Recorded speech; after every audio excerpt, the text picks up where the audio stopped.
आदाब नाजरीन, online educational YouTube channel पर आपका खैर मकदम है। आज हम सलीस उर्दू लिखने का तरीका सीखेंगे। तवज्जो फरमाएं। अज़ीज़ तलबा, अक्सर नसरी कहानियों के इक़्तिबास को सलीस उर्दू में लिखने के लिए कहा जाता है। देखो, इक़्तिबास नसर पारे को कहते हैं, टुकड़े को कहते हैं, वो जिसको हम इंग्लिश में पैराग्राफ कहते हैं। तो किसी भी कहानी से उठाया जाता है और आपसे ये कहा जाएगा कि इसका आप आसान उर्दू लिखें या सलीस उर्दू लिखें या इसका माहसल लिखें, कुछ भी, या वजाहत करें, किसी भी अंदाज से पूछा जा सकता है। तो आपने इसको पहले पहचानना है, समझना है कि ये जो इक़्तिबास पूछा गया है कौन सी कहानी से लिया गया है और वो कहानी किसने लिखी है, या फिर वो कहानी किसी और से माखूज़ तो नहीं है। अगर माखूज़ है तो किस नावल या दास्तान से माखूज़ है और उसको लिखने वाला कौन है। ये हुआ आपका मुसन्निफ़ और मज़मून का हवाला कि कहानी कौन सी से लिया गया है और लिखने वाला कौन है। तो फिर आपसे कहा गया है कि सयाक़ व सबाक़ के साथ। देखो, सयाक़ व सबाक़ होता है आखिर में, पहले और बाद में, यानी सयाक़ हो गया पहले और सबाक़ हो गया बाद में।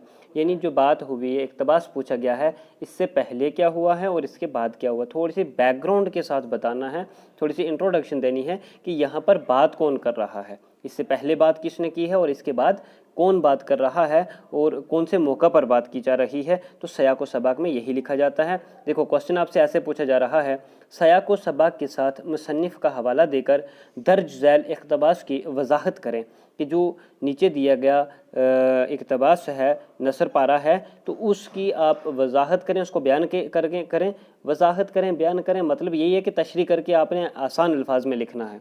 तो साथ में लिखना कैसे है कि सयाक़ व सबाक़ भी देना, उसकी थोड़ी बैकग्राउंड भी बतानी है कि कौन बात कर रहा है और किस मौका पर। दूसरा, कौन मुसन्निफ़ कौन सा है, इसका लिखने वाला, और कौन सी कहानी से लिया गया है।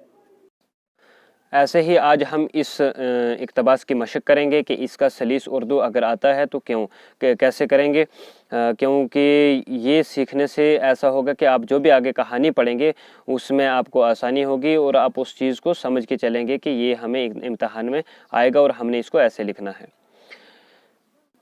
जब तलक ये एक इक़्तिबास है, देखना किस तरह पूछा है और हम इसका सलीस कैसे करेंगे।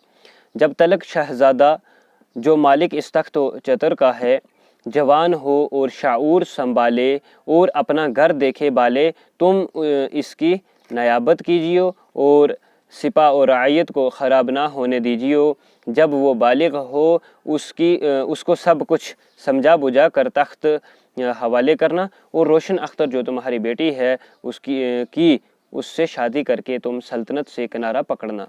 ये इक़्तिबास है, हमने अब इसका सलीस उर्दू करना है। आप देखेंगे कि किस तरह करते हैं। सलीस उर्दू करने के लिए सबसे पहले आपने इक़्तिबास को अच्छे से पढ़ना है, समझना है कि किस कहानी से ये लिया गया है। जब वो आपको पहचान आ जाए तो फिर आपने इस तरह से लिखना है।